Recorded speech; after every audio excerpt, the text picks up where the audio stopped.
see white lies dancing between the lines. She's an atheist. Carousels in her mind, spinning all in her eyes. She's an atheist. Hello and welcome to the Digital Freethought Radio Hour on WOZO Radio, 103.9 LPFM right here in Knoxville, Tennessee. We're recording this on Sunday morning, December 19th, 2021. I'm Larry Rhodes, or Doubter5, and as usual, we have our co-host Wombat on the line with us. Hello, Wombat. I can't cop the hair from coming out. It keeps coming out. I don't know what to do. Yeah, if you can't stop it, let me know. We'll make $1 million. Yeah. And our guests today are Boudreaux from Eastern Kentucky, or from Kentucky. Hello, Boudreaux. Hadn't seen you in a while. Hey. George Brown, 2.5, formerly from Brooklyn. Hello. Hello. Dread Pirate Higgs. From Canada. the Great White North. Yeah, that's right. And Lee John Richards from across the pond. Hello. And we have a new guest, Sky from Texas. Welcome to the show, Sky. Thank you. Hello. Digital Freethought Radio Hour is a talk radio show about atheism, free thought, rational thought, humanism, and the sciences. And conversely, we'll also talk about religion, religious faiths, gods, holy books, and superstition. And if you get the feeling that you're the only non-believer in town, well, I'm swear you're just not. In Knoxville, we have a group of over 1,000 of us, and we're a small Tennessee town. Larry, there's no swearing allowed. We just had a conversation about this. You just said you swear or we're not. Oh, We're not alone. this is radio, but I can use the word swear, I'm sure. We'll tell you more about the Atheist Society of Knoxville after the mid-show break. Wombat, what are we going to be talking about today? It's Christmas We're going to be talking week, about so the story. it has to be about Christmas, I bet. Yeah, it's true. It's true. It's the story of Christmas that we're talking about today. And we're going to get into some meat and potatoes. I would like to make some comments. We got a new person in, and we're almost near Brady Bunch capacity in terms of our layout. Yeah. But I did want to give out some highlight and some awesome comments. First of all, John Richards, I see you upgraded the castle in your background. Very nice. I think that's keeper. That looks pretty good. I've promoted myself to Lord, and I'm House Very of nice. Lords. Very, very nice. Boudreaux, it's also really, really nice to have you on the show as well. It's been a while, but you're always welcome on. Sure. George, looking good. You're looking light. You must have lost weight, buddy. And Sky, I'd love to get into your backstory, but before we get into all that, I'd like to throw it up to our own Dread Pirate Higgs for our weekly invocation. All right.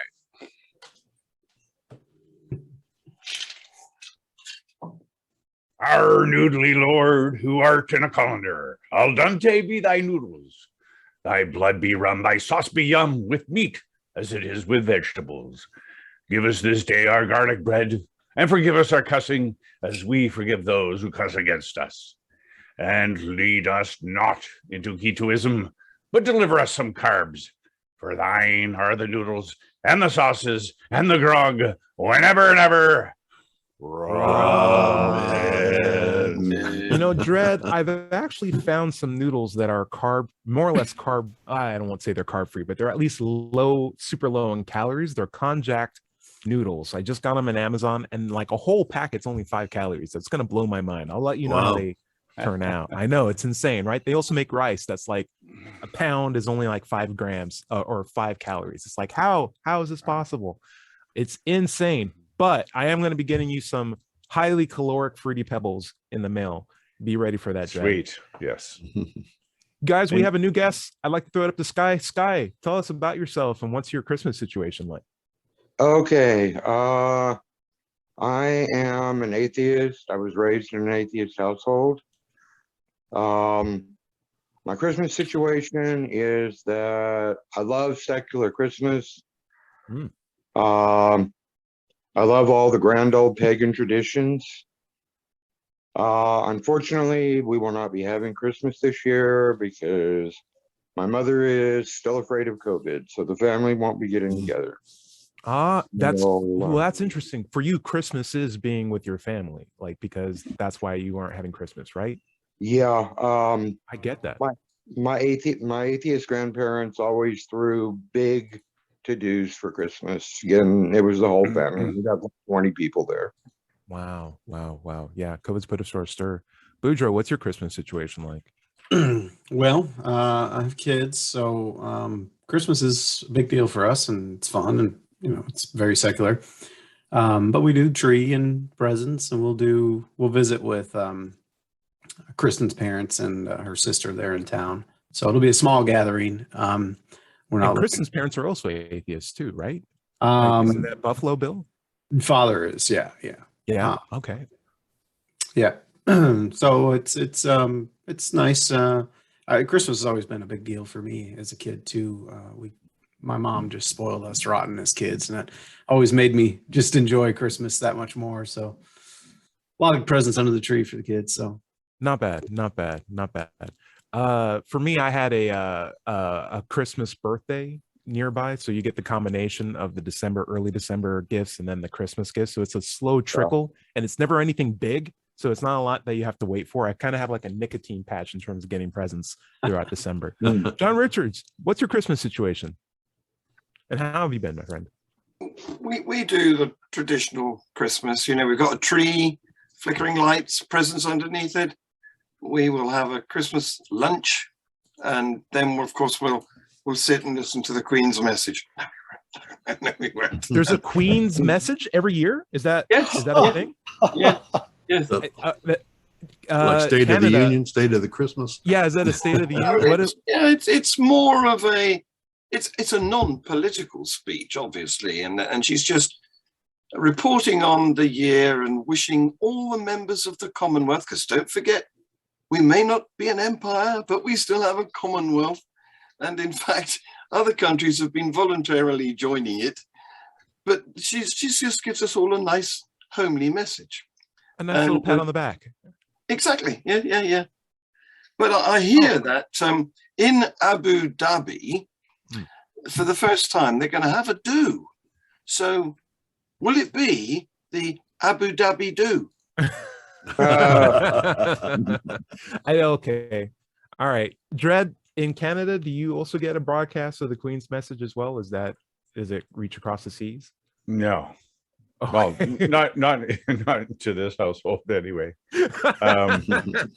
No, we've been slowly, my wife and I have just over the last few days been opening a gift that we've given to each other, one a day. This morning after the show, I am leaving for the Great White North, where I'll be working for some wealthy people doing security. So it's a 5,000 acre ranch I'm heading up to. It's going to be pretty groovy. Now, is this for a movie? No, this is a different security outfit. There's some familial issues that they need security detail for. This is very, very, very. Do we have to do it? It's very interesting. Very covert. I'm actually going to be on a gator. I'll be armed. Because aside from any security issues, there's lots of cougars up there. Sure. So I'm going to have to be on my guard. But it's a 10-hour drive I'll be undertaking today. So cross your fingers for me, and we'll pray to the noodly Lord that I make it. Yeah, I didn't know what kind of cougar he was referring to, but no, it makes sense. No, I thought I was like, it is a reality TV show. Okay, well, say hi to the ladies for me. You watch out for those predatory women. They like it. That's right. He's armed and dangerous, ladies. It's truth. Yeah. George, would you mind giving me a fill-in? How's your holiday season looking? Very uneventful. I am in my armchair study of psychology. I confess that there is one Google service that I am addicted to. Actually, 1.5. Okay. And the one service I'm addicted to is YouTube, because there's a lot of good information, armchair psychology information, and not such armchair. So good stuff coming up professionally. And a lot of people are hard to understand. Their sound is bad. YouTube presenters. So I am setting up a little hi-fi system to plug into my computer so that I can understand these people better. And they have closed captions, right? You could just turn those on. Well, but the closed captions often are muffled themselves, when the people are so hard to understand. I have to boost the speech frequency. Yeah, I hate it when I have to turn up the volume on closed captions. They don't make any noise at all, do they? It's a serious problem. What I'm doing, my task right now is that I am painting a pair of old Radio Shack's small speakers to use in this task. So that's my big confession right now. I love the long-term projects you're always on, George. It's always something. George, yeah. John. When you turn up the volume on the captions, do they go from lowercase to capital? Well, the word gets bigger. Okay. There we go. Guys, that was a great tangent. Larry, I'd be remiss if I didn't touch on you. How's your Christmas holiday looking? No, it's just going to be a small family affair. We're really calling off the big gatherings due to COVID. It wouldn't be so bad, but we've got people who are saying that they're vaccinated when we know they're not, etc. Right. So we're just that is not doing it. And listen, Sheila and I are 70-ish, so that's a lot of problem.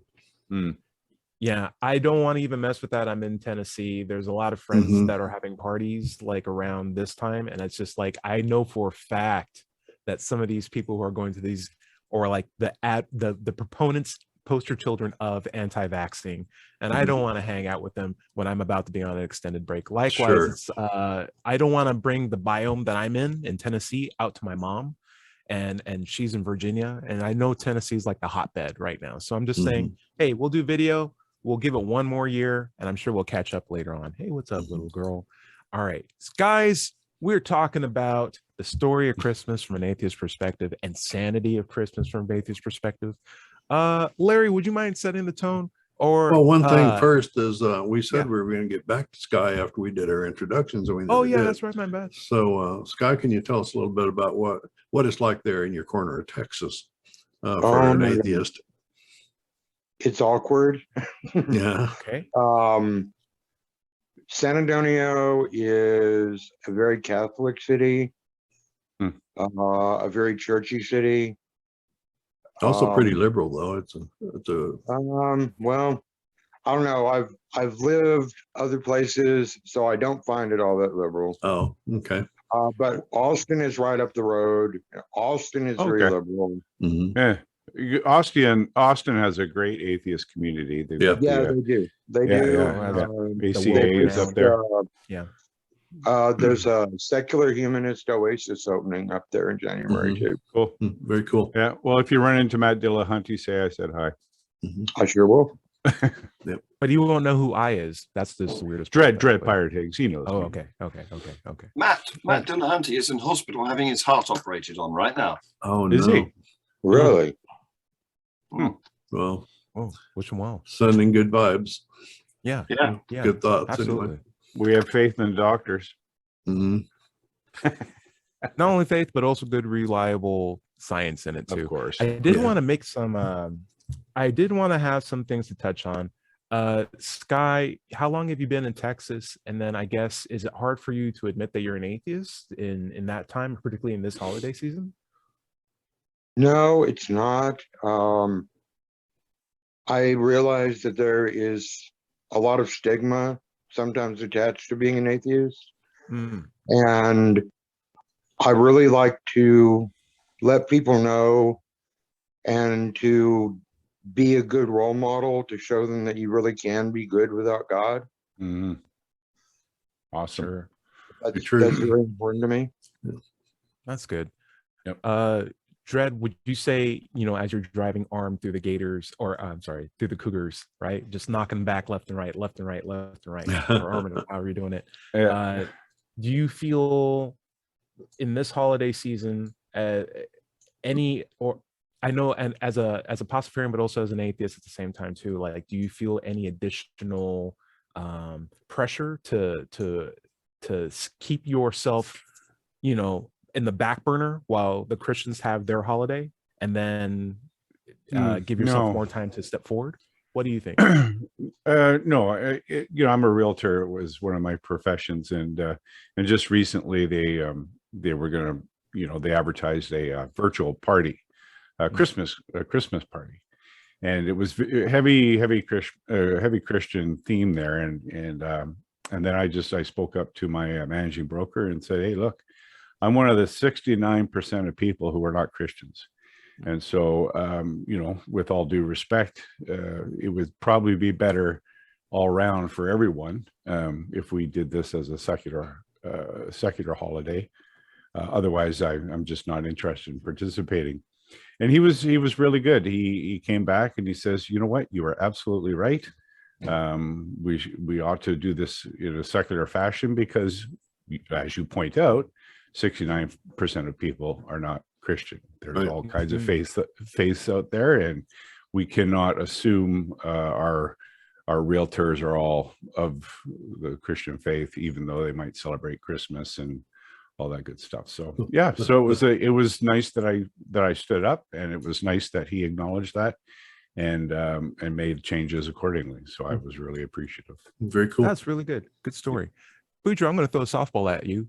When I asked you what Christmas was, I heard Sky talk about family, but I heard you only talk about presents. That just shows Christmas is getting way too capitalized. We should get right back to our Christian roots on Christmas, right? Like, isn't that the most important thing? And what's all this tree and pagan stuff that you got? Like, pull out a Bible, throw out a New Testament up there. Let's celebrate the true good story.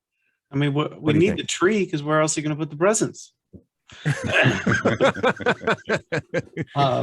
Yeah. Do you feel like Christmas as it is if it moves towards more capitalist centric than religious centric, is that an improvement in your book?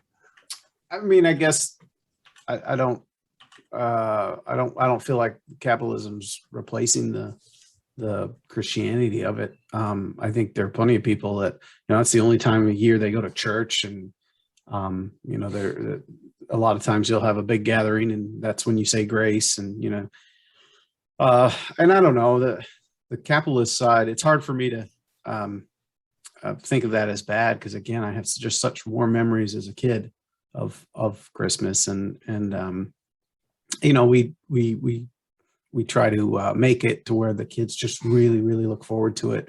And a lot of times we'll try to make sure we get them practical gifts as well as cool, fun things too. So, they're getting, practical gifts.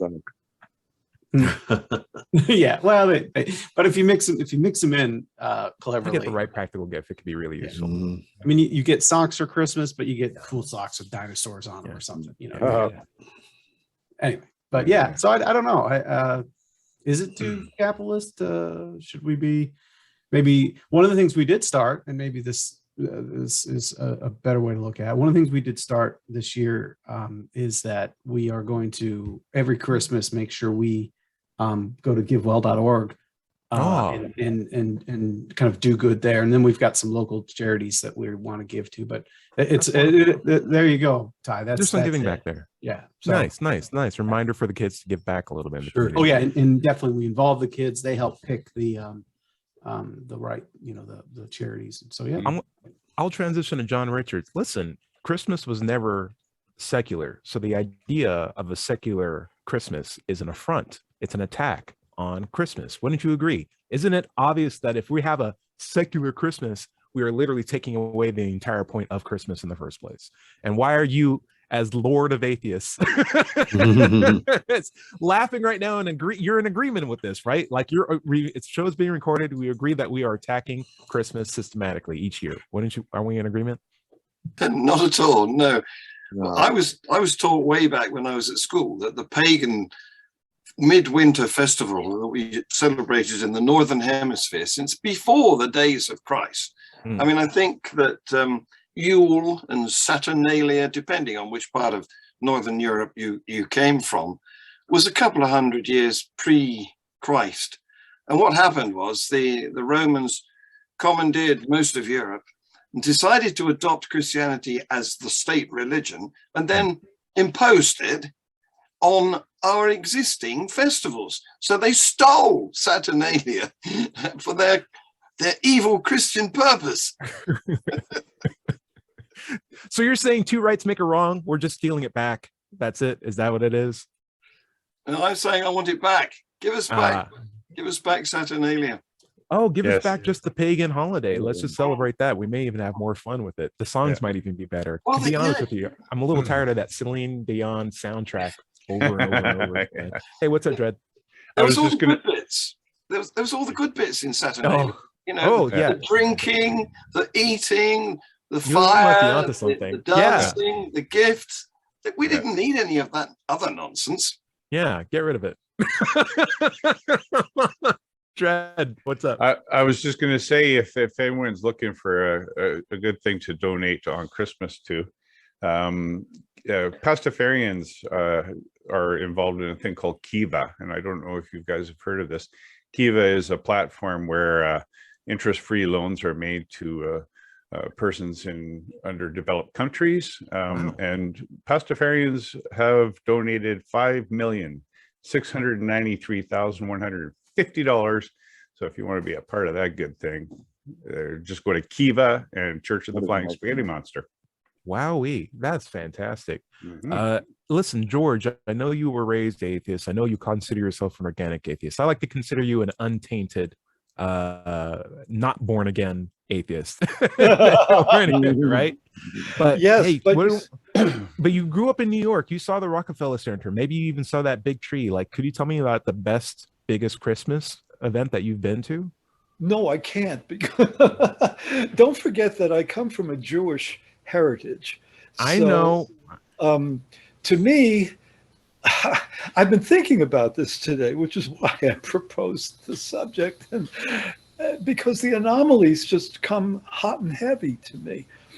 I mean, how can I put this? Okay, first of all, the occasion, what we all wrapped around, is the death of a guy, right? Right. George, okay. I guarantee you we'll go into the insanity of Christmas in the second half. But at least for now, when we got like a couple of minutes left, we'll keep it nice and happy. Tell me about your most positive Christmas experience. If it's as a Jew, I can totally respect it. It's like, we got a tree and I got a lot of presents. You know, Okay, cool. And the presents weren't clothing, because I hated getting clothing. No, they weren't dreidels or anything like that, right? Oh, dreidel's ridiculous. You know, you spin the dreidel, it spins around, it falls down, big deal. Forget about it. You know, so what? But or Hanukkah? Would Hanukkah be the better answer? Like, did you ever have a big Hanukkah celebration, even as an atheist? No, because I don't care about that either. You know, I thought that there was chocolate involved in the dreidel games. There sure is. Yeah, there are chocolate.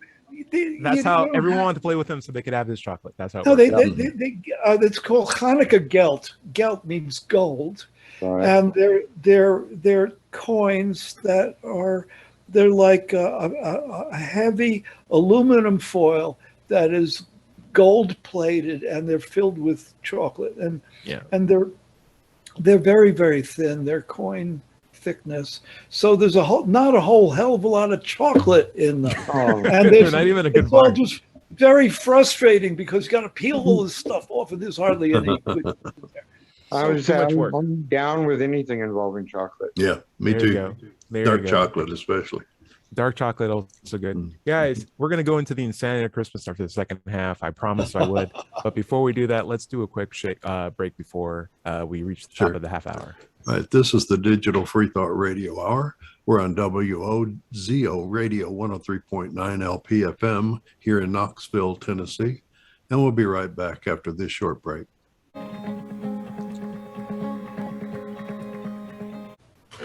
Hello and welcome back to the second half of the Digital Freethought Radio Hour on WOZO Radio 103.9 LPFM right here in Knoxville, Tennessee. Now let's talk just for a second about the Atheist Society of Knoxville. ASK was founded in 2002. We're in our 19th year.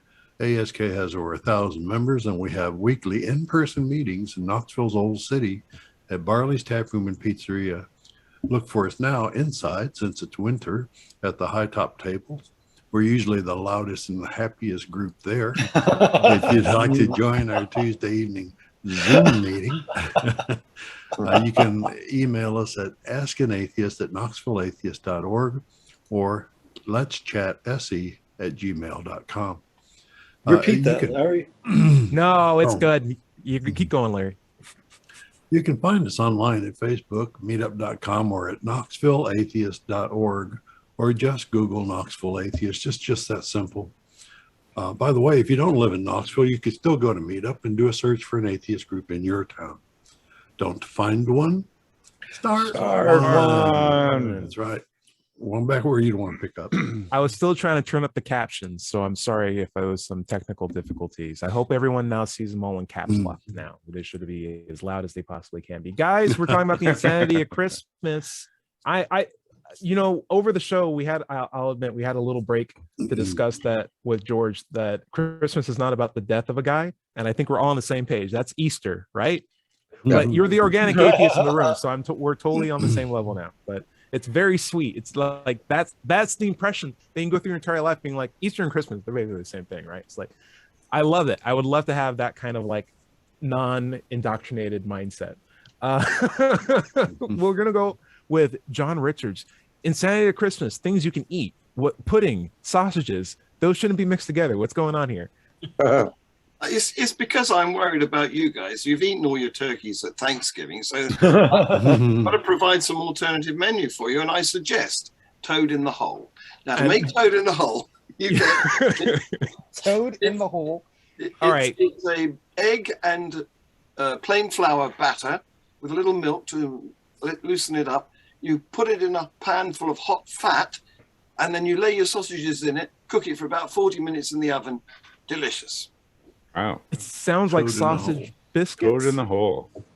Yep. Sausage biscuits? Anyone? In Texas, we eat tamales. Oh, I love tamales. Yeah, that's a good one. Yeah.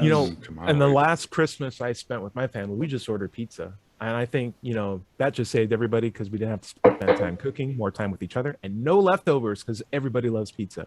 You can get it any way you want. I want to remind you that in Gene Shepherd's Christmas Story movie, they all go out for Chinese food.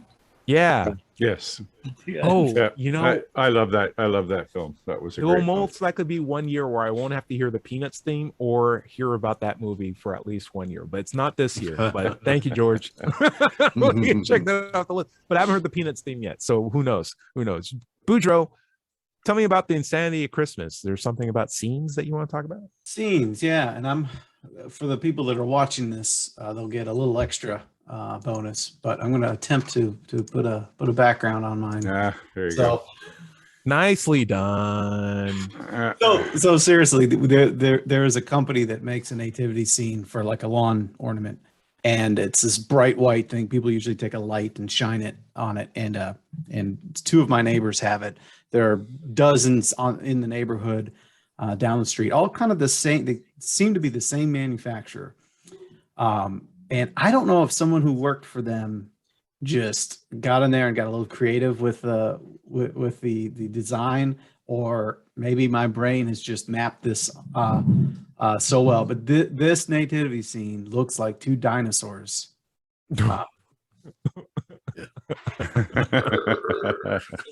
Okay. It's a Jurassic Christmas. Now I see it's like two weird crazy hand puppets being like, and so every time we drive by, this won't work great for radio, but yeah, they look like dinosaurs. Imagine the nativity scene with dinosaurs. Tables all in the middle. Yeah. So we're driving by as a family, and every time we drive by one of these, we could be in the middle of a conversation. We could have somebody else in the car that doesn't know. Just the whole family goes roar every time. It's kind of like Punch Bug, isn't it? It is. It is. Yeah, and it's I love it. I love it. I love that mindset. I love it. I think it falls right into the insanity of Christmas for me. I also feel personally like the nativity narrative is probably like the best cover-up story for teen pregnancy, like in the last 2 millennia. It's just amazing. Can't believe that story's still stuck. Yeah. And it hasn't worked for anybody else. That's great. Yeah. Hey, right. Any other comments on the nativity scene or insanity of it? Well, I appreciated the Church of Satan, and wasn't it down in Texas where they had the government had put up in front of one of the official buildings, they had put up a nativity scene, and the Church of Satan came along and put up a statue of Baphomet. It was very cool, and it certainly drew a lot of attention. So eventually the government, the government relented and took the nativity scene down. Nice. Yeah. Speaking of iconography, Sky, you had a story about the Christmas tree. I just had a comment that I can't give a citation for. I just know it's in the book of Jeremiah. And Jeremiah says that you should not decorate trees with silver and gold as the pagans do. And that kind of segues into the fact that I've got tons of notes on Christmas, and it seems like just about everything about Christmas is pagan. Yeah. Are you dare calling Christianity hypocritical? Let's stop. I got to put you on. I wouldn't go that far. I would. Fine. Hey, Dread Pirate, what's up? It's actually it's Jeremiah 10, verses 1-5. Not bad. Can I just come in there? Yeah, go on, John. Because I did Global Atheist News yesterday, of course, and one of the hot items is about a bishop in Sicily, you know, the island off the bottom of Italy, who wanted to promote the Christian aspect of Christmas. So what he actually did was denigrated Santa Claus. So he said it was a myth, and the real thing, of course, he meant the real thing was Santa's not real. Well, exactly. That's what happened. All the parents on their Facebook site came out and said, "How dare you? How dare you dash the hopes and wishes of my children who I've been indoctrinating with Santa Claus?" And in the end, somebody had to retract it for him. Really? Robert Gray says that Santa Claus is actually Odin. But I think that priest got a small glimmer of what it's like to be an atheist and try to talk about God, for the first time in his life, probably. He's just like, oh, whoa, this is weird. Maybe I should have better evidence. He definitely got Why aren't you convinced with good evidence? There's a lack of evidence. You shouldn't believe in this thing. Wait, what am I doing? You got a slapping anyway. Anyway, praise be to Santa. Guys, we're going to go into a more extended topic. Dread Pirate, you want to talk about the Christmas story. Well, I attended a online series of lectures hosted by Bart Ehrman, who's a very well-known New Testament scholar and historian. And so he touched on, many of the things we, consider the insanity of Christmas, including virgin birth. And one of the more interesting things I learned right off the bat was about the fulfillment of prophecy that I believe is in Matthew, where the author spends a great deal. Of course, it wasn't Matthew that wrote this. It was probably 70 years after Jesus was around. But it goes into great detail about the genealogy and the lineage from Abraham down through the house of David, and that Joseph is the direct descendant through that genealogical line. But of course, it's not lost on historians and other people who regard this with a little more skepticism that Joseph was not Jesus's father. Wow. God was. Mm-hmm. So, it throws a pretty significant wrench into the whole Christian cogwheel there. And that's certainly not the least of issues. The virgin birth, as someone, I think John pointed out, it's not the first time that, teen pregnancy has had a story to kind of cover it up. And interesting enough, virgin births or claims of virgin birth continue to happen. Yep. Even right up to this day. And sure. I'm sure when I was watching Bart Ehrman, this was maybe 2 weeks ago, one of these virgin birth claims had just actually recently been made. So it's not the first time, and it certainly won't be the last. And resurrection, and just miracle after miracle with all these different kinds of cults that are around the world, and some people even claiming to be Jesus Christ himself come back. Mm-hmm. Yeah. So there is a great documentary called No Men Beyond This Point that is fairly recent. I think it's a 2020 movie that came out on Amazon. It's a documentary about alternate reality. So it's still fictional, but it's filmed as if it's a documentary, where women now only give virgin births. So like the only propagation of humanity is by women just giving virgin births only.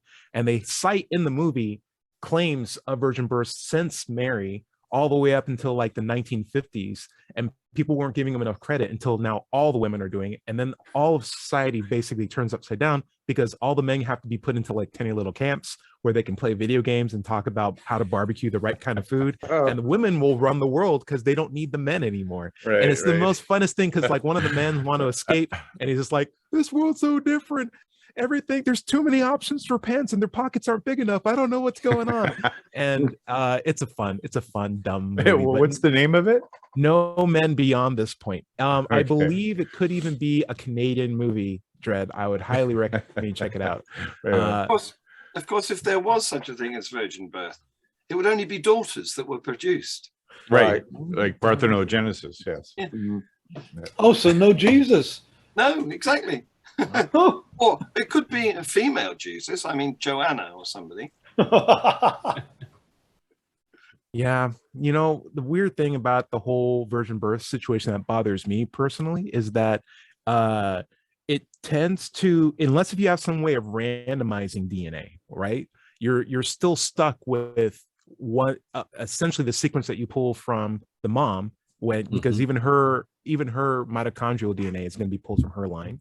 And that doesn't give us enough variation to what I think kept us alive, just by the fact that when you combine DNA, you get like a really weird combination that might give you some advantages, may not give you some advantages, but more often than not, keeps the variation long enough that any cataclysmic event won't kill all of us at once. And I feel like that's been the testament, this trial and error that we've had through the natural births that we've been having. I know in the future we'll be able to probably design people better, but like I am an advocate of like this naturalistic system that got us to this point. I will say that. I'm also going to throw this out too. The scariest thing for me about the virgin birth situation is that for Jesus to be a male, as you had pointed out, John Richards, and for him to be an actual human being, full on normal human being, as he quotes himself to be and claims to be, he needs to have DNA from a partner, which means that DNA had to come from God, which means God has to have a genotype. And if God has a genotype, how disappointing must be this guy. And God's genotype must include a Y chromosome too. Yeah. John's, well, it must have included a nice pair of abs that everyone keeps But like, if Jesus did look, in fact, the way how he purportedly by the Catholic Church as like a very oddly Italian-looking man in Mesopotamian Bronze era, it's unfortunate that God has all these features because now it's pretty easy to indicate what God looks like, and that's a very disappointing person in terms of like looks. It's not at all. It sucks that that we came up with that story and didn't think about the consequences of the science and backtracking it when we had a better understanding of it. It strikes me as a story that we came up with not a very good understanding of genetics, and it reached it, unfortunately. Yeah. Also, Larry, what's up? Oh, sorry, you're on the mute. Yeah, I was just going to throw a couple of things out there, but that I observed about the insanity of the Christmas story itself, and just the sheer rudeness of God. He didn't ask Eve, not Eve, but Mary, if she wanted to have the kid. Yeah. When it was time to tell her that she was going to be pregnant, he didn't do it himself. He sent a messenger boy. He didn't show up at the birth, and he didn't show up at the death. He didn't pay any child support. Yeah, he's like a dead-end dad, kind of thing. And it's totally impersonal. And getting worst back dead-end dad possible. Yeah, virgin birth. Eve, for all intents and purposes, was not born of a woman, and she should have been a clone. If he made her from the rib of a man, Eve why wasn't she a man? She should have just been a clone of the man. So there's a lot of problems with these stories if you take even 2 seconds to think about them. Yeah. Hey, go Dread. Yeah, I was one of the things that Bart had pointed out too was the incongruity between this idea of the virgin birth And in another gospel, Mary chiding Jesus for presuming to teach in the temple. If it was her understanding that she was having the child of God, she would have known, of course, that he's more than qualified to teach in the temple. Good point. Well, it's actually did you forget it's a that whole pretty angel glaring visiting thing. Yeah. Like, Exactly. what's going on here? They're like, I'm pretty qualified, Mom. Thank you. It's like, hey, George, what's up? That's a great one. That's a great one. I have a question, Mm-hmm. and I don't know if we'll be able to answer it, but let me throw it out there. Is there any difference between the way the Catholics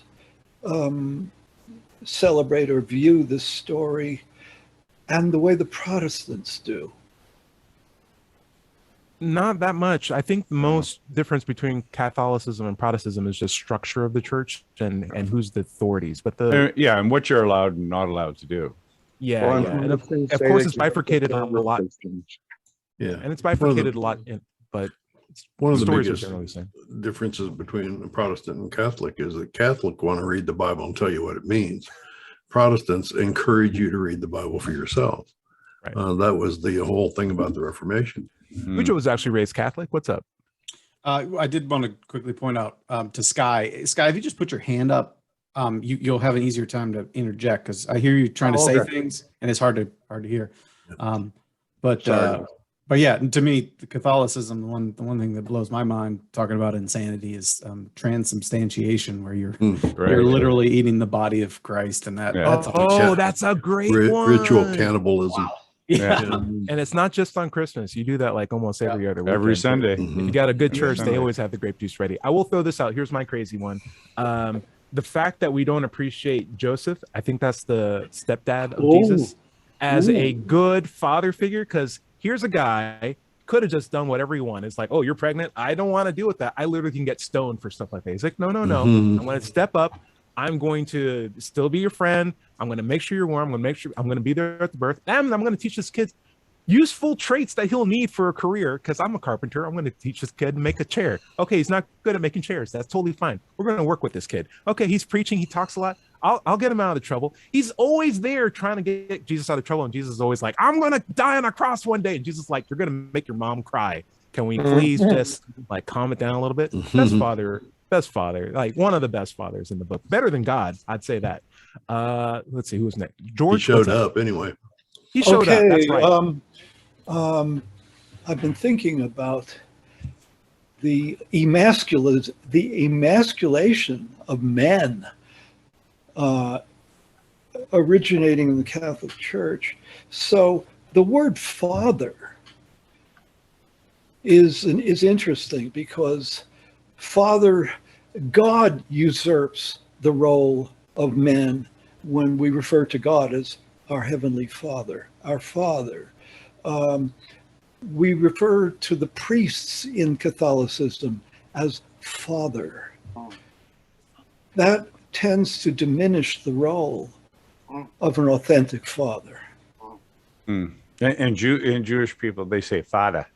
Well, I don't know what Jewish people you know, but let's leave it to the last words. Dred, what's your last words on this topic? We'll get to free thought. I was going to say that one thing that was pointed out as well was that Joseph, in all likelihood, was the age of a great grandfather, and Mary was likely around 13.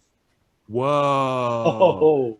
That probably makes sense. Gotta be honest with you, John. Tell us about this thing you want to plug. Well, before I do that, I want to refer to a meme where there's Mary and she's cradling the baby Jesus, and she's trying to get her head around the fact that the Father and the Son are the same. And who was I impregnated by? All right, that's a dark note. Thank you, John. That's hilarious. So, John, go ahead. Yeah, what I want to plug is Freethought City. It's a new social media site. It's civil. It's got a city that you can visit with your friends, meet new people, and it's time zone so that you can come out of the virtual world into IRL, in real life, and meet up the people that you met there here. You see what I mean? And and it's so go to it. It's got a Kickstarter now. Freethought.city/Kickstarter. Nice. There are all sorts of videos on there, and we're doing a campaign. So tomorrow, I'm going to launch a song. I think the modern term is drop a song, and it's written by. The lyrics are written by Richard Dawkins. So, look out for that. There will be something happening every day. URL? What's the URL? Freethought.city/Kickstarter. No .com or anything? Doesn't need that. No, it'll go straight there. Yeah. Okay. .city is a new one to me. Bujo, anything you want to check out? Anything we should check out before next year or next week? Got too excited. Well, you can check out behind me where the kids made a tent last night. They're always making tents and forts. I love it. Loving it. No, I guess I don't really have anything, guys, except givewell.org. I think I plugged it before. It's a great organization that really focuses on what charities do the most good. So you're not, just giving some, Goodwill CFO. Bigger jet. But it really vetted charities, Goodwill, givewell.org. Givewell.org. Dread Pirate, is there anything that we should check out before next week? Yeah, I just want to. We've got a couple live watchers on the show here. Dadas Trading Room. He's always watching. He's talking about a film called Sekmija. It's a Polish film. Seksmisja. They have some different Christmas traditions that some people might find interesting. So check that out. And Loma says retcon. I don't know what that means, RETCON. But you can check this show out live on Sundays on my YouTube channel, Mind Pirate. That's MINDPYRATE. I broadcast this live at 8 a.m. Pacific Standard Time. So come check me out. And if you like it, please subscribe. I'm still at 98. Oh, man. Anyways, Sky, anything that you would recommend we check out before next week? Not really. Okay, fair enough. Think of a single thing. George, same question. Anything we should check out before next week? No. Fair enough. Guys, listen, it's holidays, and there's going to be animals that won't be adopted during this time because people won't be looking for adoptions at this time, which means dogs will be in kennels, and cats that could be adopted or friendlier won't have anyone to play with or humanize themselves to. And so if you are nearby an animal shelter and you have time over the holiday season, I'd recommend checking out volunteer work, see if you can walk some dogs and shed some love. Money is always useful, but personal time with animals means more to an animal than dollars. I think if you can afford to give that time, it'd be really, really nice. Hey, buddy, I hear you too. Also, this is a rescue animal too. Here's Vinny. Yeah, he's so good. Such a nice cat. Larry, why don't you take us out if you hadn't have anything else? Well, sure. My own content can be found at digitalfreethought.com. Be sure to go there and click the blog button for radio show archives, atheist songs, and many articles on this subject. I have a book out on atheism called Atheism, What It's All About. It's available on Amazon, and you can find my YouTube channel by searching for Doubter 5 or Larry Rhodes. If you have any questions for the show, you can send them to askanatheist@knoxvilleatheist.org or letschatse@gmail.com. We can answer them on future shows. If you're having trouble leaving religious beliefs behind, and many people do, you can get help by going to recoveringfromreligion.org. I highly recommend it. Thank you for joining us on the Digital Freethought Radio Hour. Remember, you can find this show on Apple iTunes, Pocket Casts, Amazon, and podcasts everywhere. Just search for Digital Freethought Radio Hour. If you're watching this on YouTube, be sure to like and subscribe. Thanks, everybody, for joining us. Remember, everybody is going to somebody else's hell. The time to worry about it is when they prove that heavens and hells and souls are real. Until then, don't sweat it. Enjoy your life, and we'll see you next week. Say bye, everybody. Amen.